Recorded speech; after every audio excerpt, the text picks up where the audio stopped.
Good afternoon, ladies and gentlemen. We would like to begin.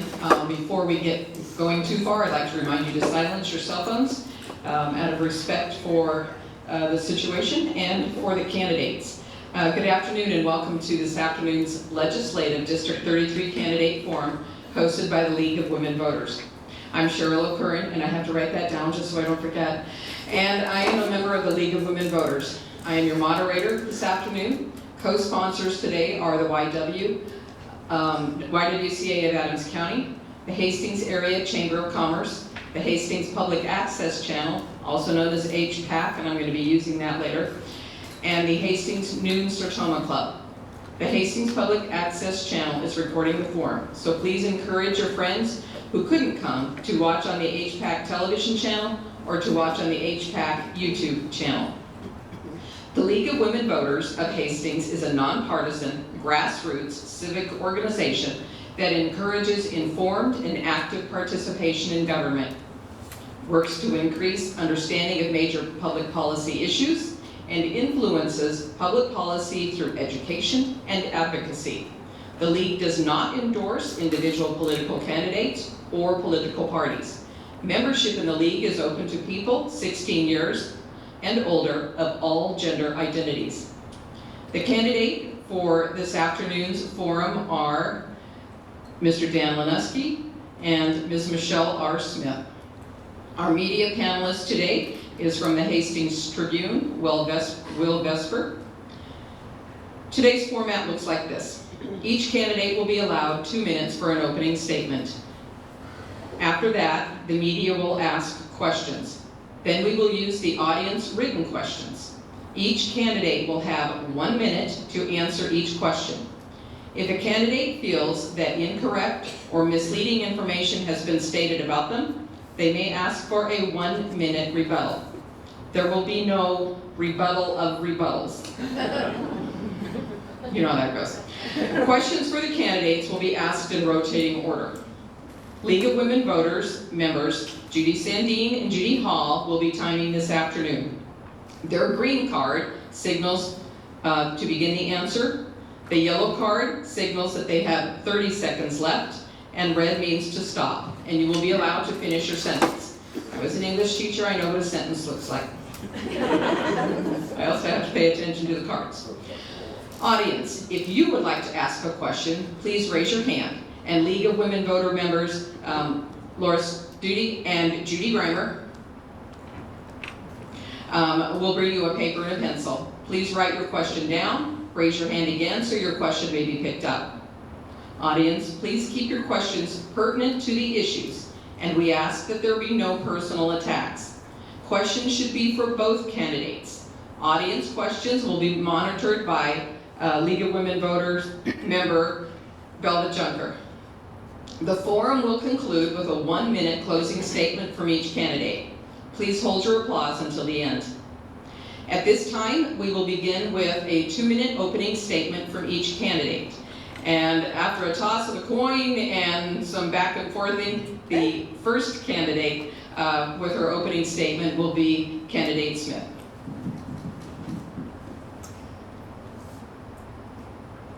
Hello and welcome. Thank you for attending and being here. I'm Michelle Smith, and I'm running to be your common sense, local voice, restoring the good life in Nebraska. I was born and raised here in Hastings. I raised my son here, and I've been a business owner here for the last 10 years. My experiences as a mental health therapist are my reason for running for the state legislature. Since the pandemic, the need for mental health services have skyrocketed to the point that none of us can keep up as providers. But services keep closing. The regional center is closed. The Bridges program is closed. YRTC Geneva is closed. And that's just to name a few. That's not acceptable. Together, we can make a difference. At one point, I was able to hire a therapist from Lincoln to join my practice. She was willing to move here to Hastings. Unfortunately, after months of her looking for, just a small, quality place to live, she couldn't find anything, so I ended up losing her. Together, we can make a difference to address housing. Finally, we need to address the workforce shortage as a whole to build the economy. Adams County went months without a public defender. We have a shortage of nurses, doctors, rural hospitals are on the brink of closing. We need to work together to make a difference to address those issues. My experiences as a daughter, mother, therapist, and business owner allow me to listen and work together on the serious issues facing all of us. I would be honored to be your common sense local voice, working together to restore the good life in Nebraska. Together, we can make a difference. Candidate Lineski. Happy Friday the 13th. As many of you may know or may not know, Tuesday the 13th is the unlucky day in Latin America. However, September 14th, tomorrow, is a day we honor all the unborn children in America, the millions, 63 million since Roe v. Wade. So I hope that you can join me at Parkview Cemetery tomorrow morning at 9 o'clock to honor those people. I'm Dan Lineski. I'm your conservative Republican candidate for legislature, and I hope that you really look at the issues, all the issues, when you go to vote. I'm a retired school teacher. I taught for 35 years, the last 30 at Adams Central. I retired just over a year ago. I was a high school Spanish teacher, and I helped train a lot of kids and teach a lot of kids a foreign language so that they could go out in the world and help others. I have 5 children. One of my daughters is an ELL teacher. She's helping Ukrainian kids in Norfolk as we speak learn English so that they can become productive members of our society. 3 of my children are teachers. One is a manager at a spa, and my son Derek just moved to David City with his wife and their physical therapist there and just getting into their home. So as a military member, I spent 36 years. Oh, Willis, I thought that was me. I spent 36 years in the Army National Guard. I've been to several places and I've worked with governments around the world to include Afghanistan, Honduras, the Koreas, the Republic of Korea and North Korea when I served on the DMZ. So I think I have a lot of experience when it comes to dealing with government, and I think I'm the guy that can reach across the aisle and get people to see the ways that will help our youth and also take care of our elderly, and we can get some things accomplished. Thank you. Thank you. We will now move on to questions from the media. You'll be allowed 2 questions. I'll bring you this. All right. First up, I was just wanting to look at what do you see the legislature's role in addressing things such as housing and workforce development in the state? Sorry, Mr. Lineski will go first. Yeah, thank you, Will. So some of these issues, especially in our area, it's hard to build, it's hard to construct, it's hard to do things because of regulations.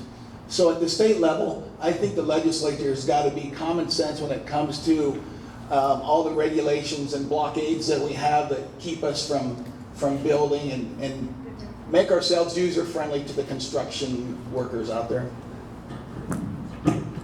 Candidate Smith. Housing is definitely a need that we have to work together on in the state legislature to address. Unfortunately, we lost some of our funding for rural Nebraska during the last session. We need a state senator who is willing to be our voice in the state legislature representing the people here in District 33, not special interest groups. So as far as specific things the state legislature can do, we can do simple things to address TIF funding. Here in Hastings in particular, the blighted designation caused some issues, so we can cut the red tape to make it easier to build housing. We can also, again, make sure that we have the funding that we need to represent and build housing here in rural Nebraska. Your next question, sir. All right, next question is that the Supreme Court ruled today that the issue of the using public funds to go into private school settings as going to be on the ballot. My question is, if that should be rejected by the voters, should the legislature revisit that issue for a third time? Candidate Smith, you're first. Yeah, I will definitely be the common sense local voice representing the people of District 33. As that voice, I believe that we need to listen to the people of District 33 and of Nebraska as a whole. I was very relieved to see that the Supreme Court wants to give the people of Nebraska a voice. They did not take their voice away, so I think it's imperative to follow through with that voice and make sure that the people's voice is heard in the state legislature. Candidate Lineski. Yeah, so I've done a lot of research on this. As a retired public school teacher, I wanted to make sure that I got this right. So the first thing I did is I looked at the constitutionality of whether or not you could give money to private schools. Well, the way it now reads, the money goes to students. So I also realized that 48 out of 50 states are doing this already. There's only 2 states that don't do this.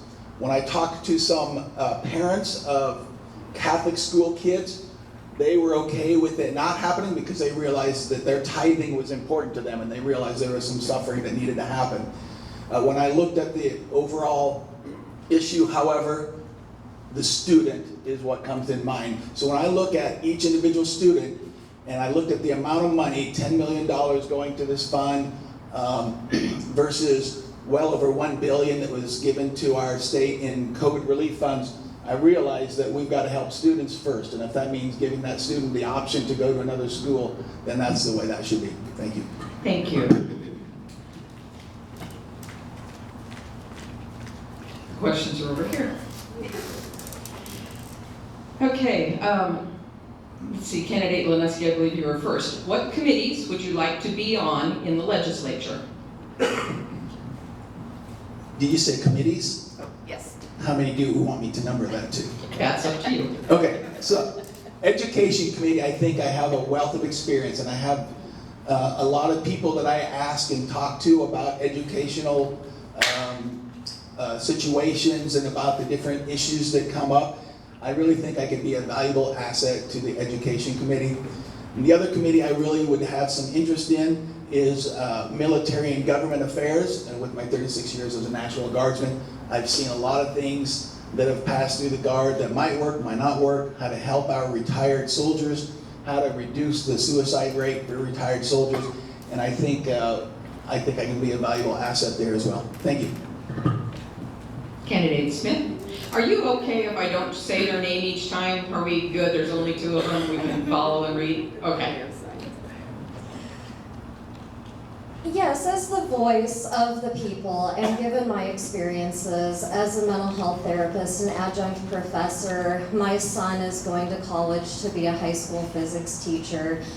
Some of the committees I'm interested in are DHHS, the Judiciary Committee, and the Education Committee. As far as the DHHS committee goes, I need to make sure that we are addressing the mental health crisis that is facing us here in rural Nebraska. We need to make sure that we have services in place so our children, our teenagers, and our adults receive the care that they need.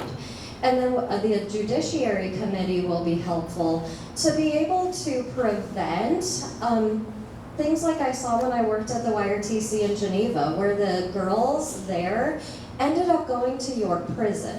You know, obviously that's not acceptable. We need to address the mental health needs when kids are young in order to make a difference for the people of District 33. Thank you. The next question, and Candidate Smith, you are first. What is your opinion, what do you think about diversity, equity, and inclusion in schools and in employment? Yeah, as the common sense local voice of the people of District 33, I definitely believe in serving all. I don't make judgments when people come to my office. You know, a parent calls me and their kid is having depression, anxiety, they've experienced trauma. I just meet with that youth, so that's really important.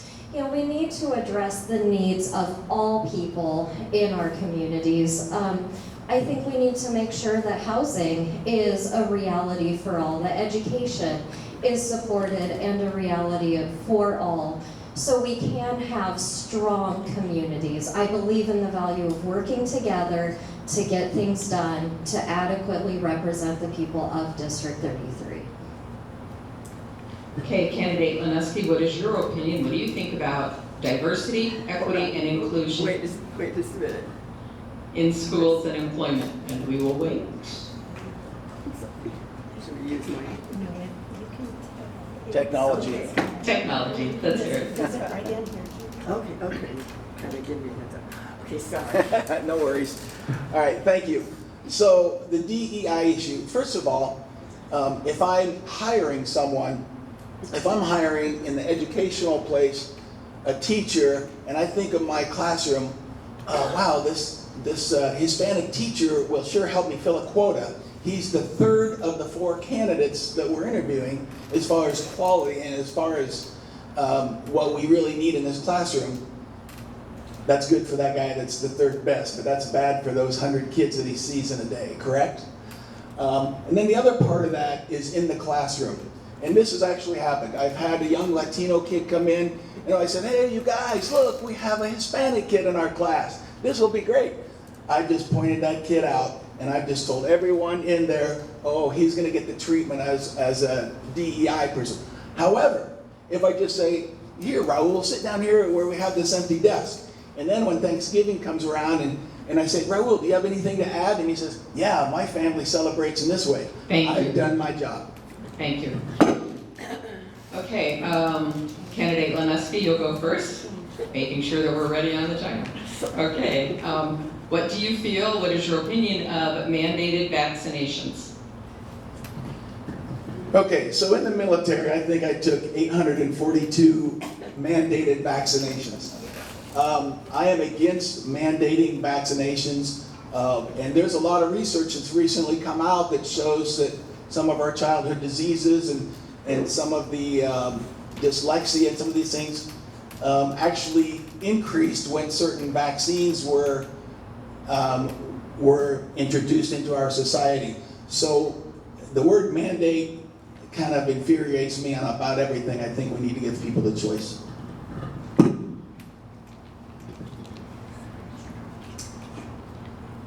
Yeah, again, I'm here to work together to meet the needs of the people of District 33. When I met with the health department, I was very impressed that they have a program to meet the needs of vaccines in our community for young children. Not just mandated vaccines, but vaccines in general that kids need to be able to keep our communities safe, they stay healthy.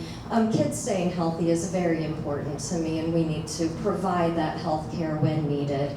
So I definitely support our local health department and the programs that they have to help ensure that when parents want to vaccinate their children, that that's an option. We also need to make sure that all health care is available for children and families. Okay, next question. Candidate Smith, you'll go first. How would you handle gender identification issues?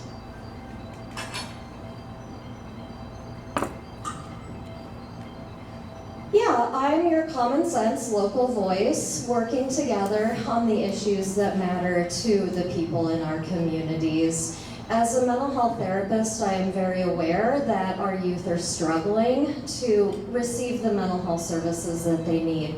Unfortunately for the LGBTQ community, that's actually more difficult and challenging, and those needs are even higher.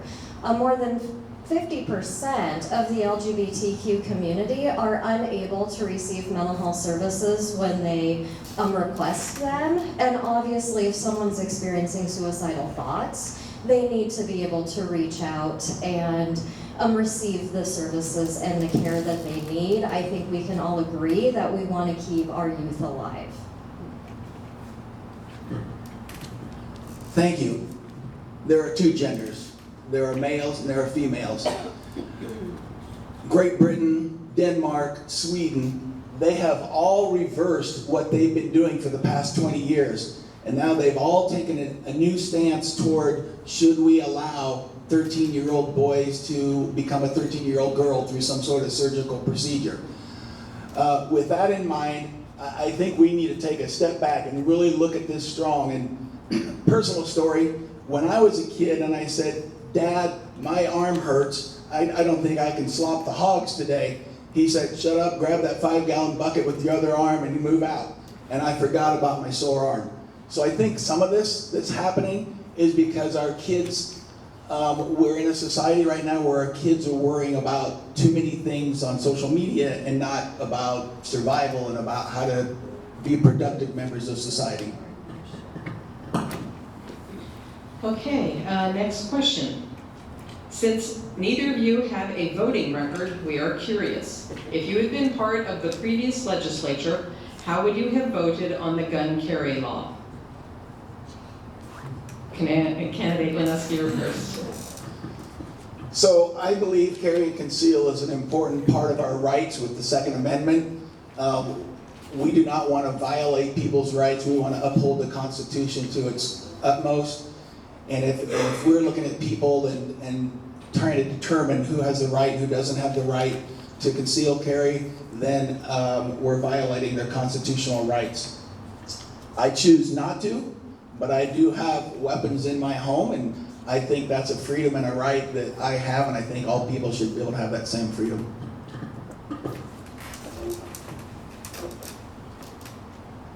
Yeah, I'm running to be the common sense local voice representing the people of District 33. A couple weeks ago, I interviewed with the Fraternal Order of Police, and one of the things they talked about during that interview is the incredible workforce shortage that they're experiencing of police officers. So I think it's imperative that we make sure that we are supporting our local law enforcement. That way we have the services that we need to be able to keep our communities safe. So I will be that common sense local voice working together to keep our communities safe. All right, next question. Since the special session did next to zero on property tax relief, do you think you would be able to get a coalition together for change?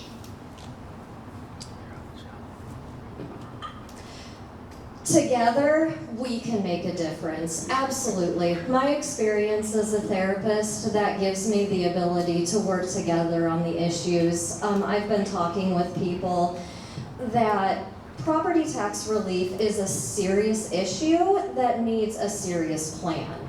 Unfortunately, what happened during the special session is lots of people brought ideas, but it didn't seem like anybody had a full plan in place. So being able to compromise and work together are definitely issues that need to be done in order to provide the property tax relief that the people of District 33 need desperately right now to keep our retirees in their homes, to have college kids be able to afford housing, to meet all of the housing needs in our community. We have to work together to provide property tax relief for the people of District 33. Do you need the question repeated? No. Okay. Sometimes on the long ones, it helps. But my answer is yes. Because you asked a yes or no question. I do think my leadership skills and what I've done as a wrestling coach and a junior high football coach and as a colonel in the Army National Guard, I think I can get people to come together and we can relieve our property taxes. We had the epic tax reform. A lot of people didn't like some of it. A lot of people loved some of it. It's a starting point, and I haven't seen anyone else come up with another solution, but I do think that there's some good things we can keep out of that, and there's some parts that we need to change, and we'll move forward from there. Okay, next question. And this one's kind of long, so let me know if you need it repeated. The state legislature has made drastic cuts to mental health expenditures in the state budget. With those huge cuts, how do you propose to give Nebraska students the mental health care they need to keep teen suicide rates down and to keep school shootings from being a reality in Nebraska?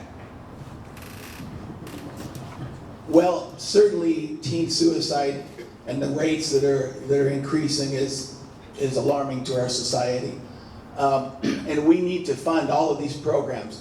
What I think we've got to do is figure out, because obviously money's the issue about everything we're talking about, I think we have to figure out where we can close some loopholes, where we can find extra funding, and that means probably looking at places where organizations are not paying taxes that they have to pay somewhat, because we definitely need to take care of our youth. We have to work together to address the mental health needs of the children in our communities. It is imperative that we do so to keep our children alive and healthy. Cuts to mental health care is unacceptable at this point in time. We need to make mental health a priority, and that is my #1 priority. Making that my #1 priority, my experience being contracted with Hastings Public Schools gives me an advantage because I know what works to be able to provide mental health care in our public school system and in all school systems. Being contracted, I was able to go into the schools. It didn't cost taxpayers any money because I billed the students' medical insurance. That's a very cost-effective solution to be able to meet the needs of the students without putting another burden on the taxpayers in District 33. Okay. You both have recognized the workforce challenge in Nebraska. Yet the Hastings Workforce Office was closed and the staff cut. Please share your thoughts about addressing our biggest challenge to growth in our state with even less resources than before. We need to work together to address the workforce shortage for the people in District 33. This includes things like supporting our local colleges and universities to make sure we have a trained, educated workforce. As a graduate from Hastings College, I'm very proud to call that my alma mater. I think that we need to support those to be able to build our workforce. We need to make sure that education is affordable and accessible to the people of District 33, and we need to get creative to work together to make sure we have the services to get people to work, to fill the jobs that are so desperately needed right now. Okay, so this is kind of a complex question, but what we really need to do is we need to front end or load at the front end. So what do I mean by that? Well, when I was a teacher at Adams Central and we had an opening, it had such a good name that we were the school that was always getting plenty of candidates to come in and interview. Then the way people are treated at work, the way people perform in front of others, they manage to keep their staff there forever and forever. The same thing is true in the National Guard. How do they front end load? They give a bonus for a soldier that's willing to join up. So it's kind of the same thing with student loans. How do we keep kids from having these long, disastrous loans at the end? We figure it out on the front end. We give them some sort of small loan and say, you pay this off, you get the next one. So I really think in order to take care of our labor force shortages, we need to be enticing to people at the start and to keep our own students around Nebraska. Thanks. Okay, the following is a more specific question on the gender issue. What is your stand on gender-affirming surgery hormones for minors, and should parents be notified? Yes, parents should be notified. In fact, that probably should be the first call. Just because we have the medical capability to alter someone's sex, if that's what you want to say, doesn't mean we should. I truly believe that we have to put the stop to this, just like Sweden and Denmark and Great Britain. And when somebody's 18 or 19, if they want to make those kinds of life-altering decisions, then I think they're free to do that. But as you can see in the Olympics, there are all kinds of problems. You can see it other places. And the other thing we do is if we do not allow kids to have these hormones until they're 18 or 19, we've helped our schools out by not having them to have to worry about, does this young man consider himself a young man, or is he a young woman, or is she a young man? And we will certainly help our schools out as well. I'm running to be your common sense local voice, representing all people in District 33. Of course, informed consent is a required part of medical treatment. As a mental health practitioner, the first thing I do when someone walks into my office is review the informed consent form with them. And that is obviously with their parent for a minor, because that's the legal requirement. We have to have a parent sign with the informed consent. I'm not one of those providers who just hands people a form and expects them to sign it, not knowing what it even says. So I very much in-depth review that. So of course parents need to be involved in their youth's treatment. And we need to make sure that all youth are receiving the mental health services that they need in District 33. Expenses are increasing, but budget cuts only go so far. Do you have at least one idea to increase state revenue?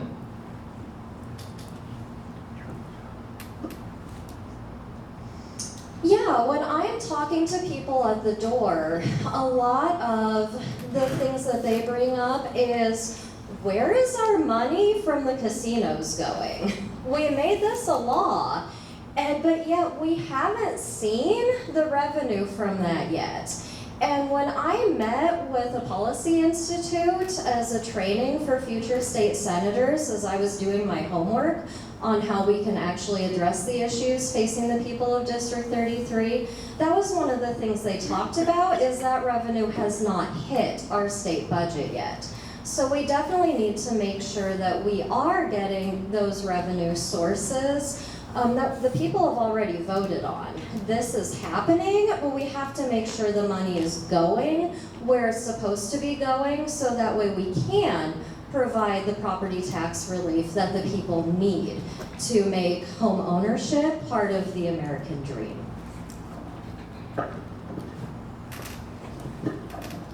Where can we get some money from?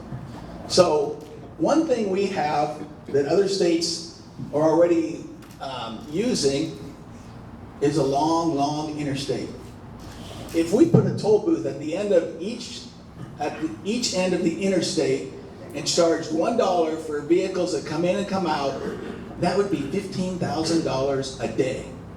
Now, what we have to do is talk on the federal level with Pete Buttigieg and get him to sign off on that, but I think that's certainly possible. But can you imagine all these people that do nothing but drive on our roads all day, and they throw $1 in at one end and $1 at the other? They don't think twice, but $15,000 a day for us, that's good stuff. Okay, if elected, how do you plan to stay in touch with the people of District 33? Candidate Lineski, you are first. Thank you. So I've received a lot of counsel from Senator Lippincott, who is up in Central City, and he writes a bi-weekly editorial or opinion piece that the newspapers throw in. So I think that's a real simple, real common sense way to communicate with my constituents. And of course, every legislator has a site and has a number that people can call and email them and let them know what their concerns are. Again, as I'm chatting with people at their doors, this is something that I say frequently. I don't believe that I can truly represent the people of District 33 if I don't talk to the people of District 33. So I've been having meetings with some of our community leaders. I've been showing up at people's doors, talking to them about the issues that matter most. I have numerous events in public spaces. We've been at the Blue Moon. We're going to be at the Eagles Club. I don't plan to have that stop. I am skilled in communication. That is one of my top skills as a mental health therapist. And I plan to continue to talk to the people so I can truly understand what each and every one of you needs me to do representing you in the state legislature. I am here to be your voice in the state legislature. Would the media have any other questions that they would like to ask? I'm putting you on the spot right now. I am out of questions, so if you are thinking of one, please raise your hand and our personnel will help you get to that point. I am so sorry to do that to you. That's all right.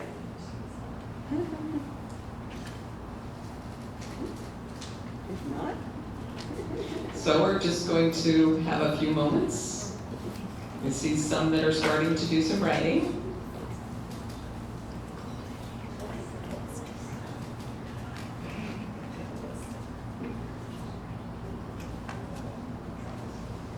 If there's something that has already been touched on and you want more clarification, by all means, write that on a note card and we will get it up here to Belva and over here to me and in front of them. It's kind of a really... Yes, it does. Do you want to announce the Hastings education? Yes, this would be a good time to do that. We have been asked, as a piece of community information, that the Hastings Education Association will host the Hastings Public School Board Candidate Forum. If you are interested in that, it will be on Monday, October 7th at 7 p.m. at Lincoln Elementary. Again, that's the HPS Board of Education Forum on October 7th at 7 at Lincoln Elementary. Okay. And I can't remember who's supposed to go first, so whoever just put down the microphone, you're first. Hang on to it, okay. All right, this is obviously from the audience. Can you explain your thoughts on abortion? Yes. Oh, I'm sorry. I'm unabashedly pro-life. I believe that that little baby in that womb has a right to be born, has a right to the challenges and to the wonderful things that we experience and have throughout our lifetime. The fact that we have lost 63 million people since 1973, and now we just look at it as a inconvenience. So a young gal goes out and gets pregnant and she's been inconvenienced, and so she decides to have an abortion. We want to stay in favor with God, and I know God loves all his children.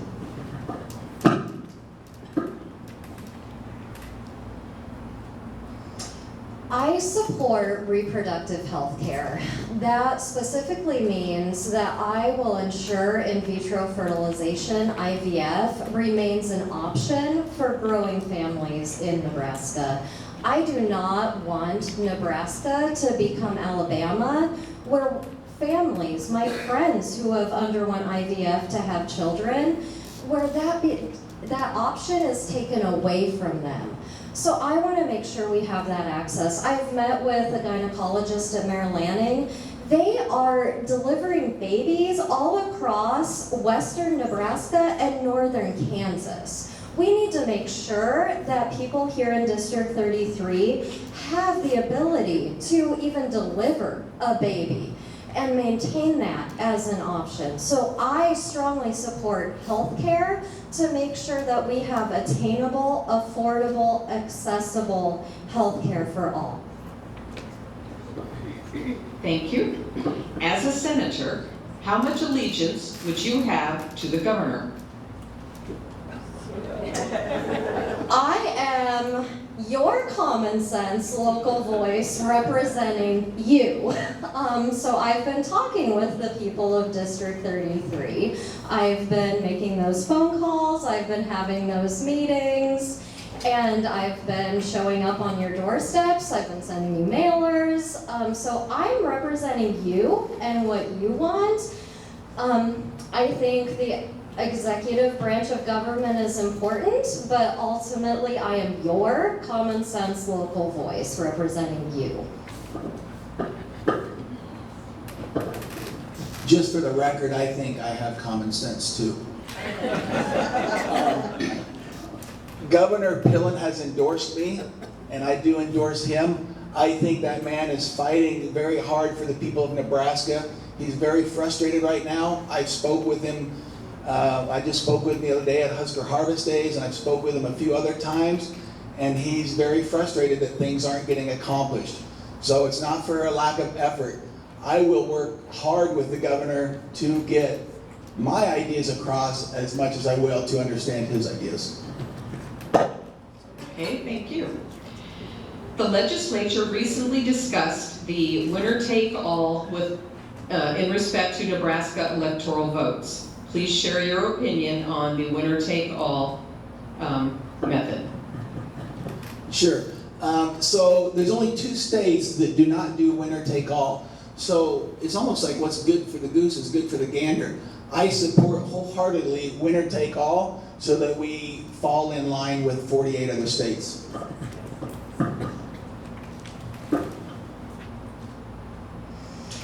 I am your common sense local voice representing you, so I think it's important that all of us in the state of Nebraska has a voice. So I want to make sure that your voice matters.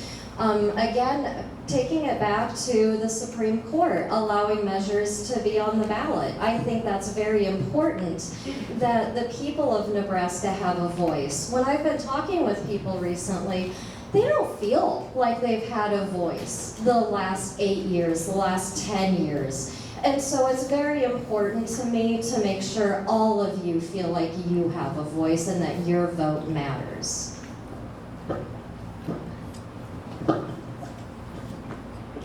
Okay, thank you. Do you accept the separation of church and state? Yes, I am your common sense local voice, and I absolutely agree with the separation of church and state. Being raised Catholic, I grew up going to school. Not very many people can say they went to school at the police station.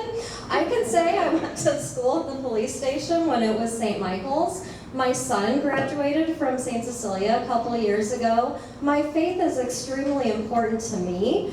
That said, that my faith does not belong in the government. I think my faith helps shape my morals and values, and my morals and values will definitely go with me to the state legislature in Lincoln, but my faith will not. My faith is practiced privately and in church on Sundays. We were talking about mental health care a little while ago and how all the mental health care cases have increased. I think God's part of that. We have the 10 commandments are written on the Supreme Court doors. There's a picture of Moses up in the United States Capitol. All these different places. We pay a minister at the federal level to say prayer every day when Congress meets. Why did we decide that high schools didn't need God? So I don't think I've ever forced my religion on people, but for the last 30 years as a wrestling coach, my kids prayed with me. In fact, when I forgot one time, a young lady last year said, "Coach, we gotta pray or I can't go out on the mat." I'm like, that's what this is about, giving these kids some hope and faith. And I truly believe I'm a Christian every day, 7 days a week. That means I've got to help other people try and see the light.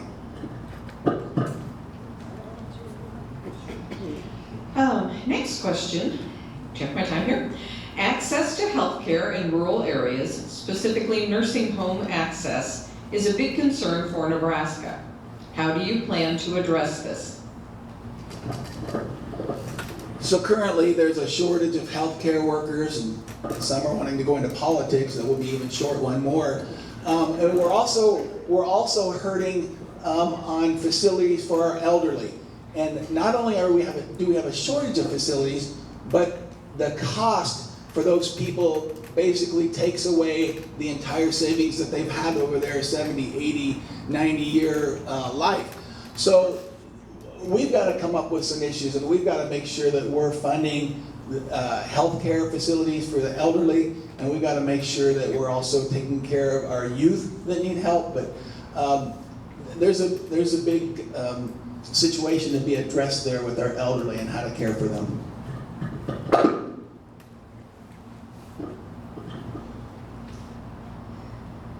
Providing healthcare and ensuring we have access to quality healthcare is one of my top priorities. My reason for running for state senate, state legislature is to be a voice not only for the 20 to 30 clients I can see in my office every week, but to be a voice for all 2 million Nebraskans. With the extent of the crisis going on and the serious nature of the issues facing all of us, it is imperative to address those issues, and I decided that I could do the most good being the common sense local voice representing those serious issues facing us, because I haven't seen in our state legislature people who are working together, compromising, those basic skills that I teach 5-year-olds in my office. So we need to get back to the basics to be able to address needs like the nursing homes and assisted living facilities. Thank you. Candidate Smith briefly mentioned TIF, the tax increment financing. Can you both please share your opinion on tax increment financing as a community development tool? Again, I'm your common sense local voice, working together to meet the needs of the people and restore the good life in Nebraska. TIF funding is a common sense solution to make sure that our tax money is benefiting our community. Things, like I said, have been closing. Our regional center is closed, and YRTC in Geneva is closed. We lost the boys program here in Hastings. So TIF funding is, I guess to explain, is a way that business owners, individuals can bring the money back to our economy to build businesses in our downtown Hastings, in our rural areas, the theater district. All of these projects in the areas in our communities have used TIF funding to address the needs in Hastings, Adams County, Kearney County, and Phelps County. Okay, so tax increment financing, it looks very good on the surface, and it's worked well in a lot of places, but there's also a lot of abuse and misuse of the situation. So while I am not against it, I also think that situation or that way of financing has got to be overhauled or at least reworked a little bit. Okay, thank you. All right. The next question. How would you support Governor Pillen in spending in many state departments and agencies? Are you saying that he's overspending, or I don't quite follow the direction? Let me reread this for myself here. Good question. How would you support Governor Pillen's spending in many state departments and agencies? Okay, well, Governor Pillen had better be supporting the legislators. They're the ones that come up with the ideas, with the plans, with the work groups. They're the ones that decide that our sheriff's departments need to start at a higher wage. They're the one, well, or at least the counties. And so I would fully support Governor Pillen, but it kind of depends on what the plan is, what the agency is, and what the specific situation is. I am your common sense local voice, working together to restore the good life in Nebraska. First and foremost, I represent you. So I support you and your needs and your priorities. If you want to support our education, I think local control of education is important. I think the people here in our local communities should be able to decide where our funding goes, not just everyone, 49 people in the state legislature. So I think you guys should have a voice in where the spending goes. So I will support you, and what you communicate with me is your top priorities of how we should spend our tax money. Thank you. That is all of the questions that we have at this time. So what we're going to do is go ahead and move to the closing statements. We had initially budgeted just 1 minute, but because we do have a little bit of extra time, closing statements will be 2 minutes each, and candidate Lanuski will go first on closing. Okay, as I told you earlier, I'm a former teacher, so I speak in 45-minute sound bites. So first of all, my little granddaughter Nora is here, and she was behaved very well, so I want to congratulate her on that. The leadership positions I've held throughout my educational career and my military, I think really set me up to be able to go into the legislature and help groups decide on final outcomes. And that's what this is really about. And by the way, I'm pretty sure Governor Pillen supports us too. If you ever met that guy, he is really a common sense approach guy, and he's trying to get some things done for the state that will help everybody. He cares about our counties, he cares about our communities. And as I said, I've had counsel with him, and I really like a lot of the things that he has to say. I just want you to know, I raised my 5 kids. They all turned out with very good jobs. I have 9 grandchildren, and I think the fact that my 5 children, 4 married, 1 engaged to be married in December, I think that's a reflection of what I've done for the last 35 years. And none of them, and in fact, my son, who's a physical therapist, he doesn't want a student loan repayment because he said it sends the wrong message. Of course, the Supreme Court ruled that that's non-constitutional, but my children are a reflection of me. If you ever talk to my soldiers, in fact, my platoon sergeant, West, is here from 1980. I think those are reflections on how well I can lead people in the future. Thank you. Candidate Smith, 2 minutes. Yeah, I'd first like to start by thanking you, Dan, for your service to our country. My father is also a veteran. He served in the Air Force for almost 10 years, so I do sincerely appreciate your service and being a teacher in our schools. That said, a house divided against itself cannot stand. At that time, Abraham Lincoln was discussing the divisive issue of slavery. My great-great-grandfather, who raised his family in Hastings, he settled here in Hastings. During the 1800s, I'm a 5th-generation Nebraskan and local to this area. My family is from this area. He served in the Union Army. It was imperative for my great-great-grandfather to bring our country back together, and he was willing to risk his life to do so. Now, we find ourselves at another moment in history where the people are divided. It's imperative that we reunite to maintain our local values of decency, hard work, compassion, and common sense that began upon the formulation and foundation of Nebraska. It's time we address the serious issues facing Nebraskans today. As your state senator, I will bring people together to enhance accessibility and affordability of healthcare. I'm dedicated to supporting small businesses, building a strong workforce, addressing the housing needs, supporting education, and revamping our tax system to provide property tax relief.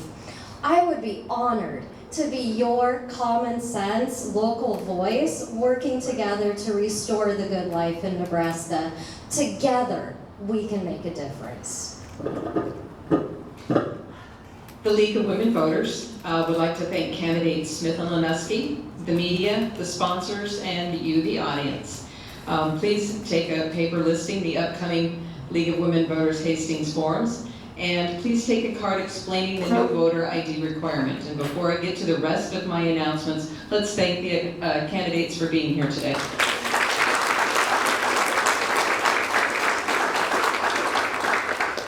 Our next League of Women Voter Hastings candidate forum will be the mayoral forum at 7 p.m. here at the YWCA on this coming Tuesday.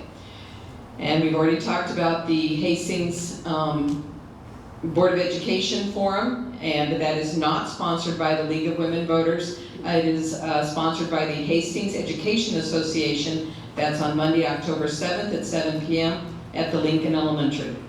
Upcoming voter registration events hosted and supported by the League of Women Voters Hastings will be on Tuesday, September 17th at the Hastings Public Library from 10 to noon, and on Monday, September 23rd at the Good Sam Village from 12:30 to 1:30. The 2024 general election, as we know, will be Tuesday, November 5th, 2024. Please remember to bring your government issue ID, and please come out and vote. Thank you all for coming today.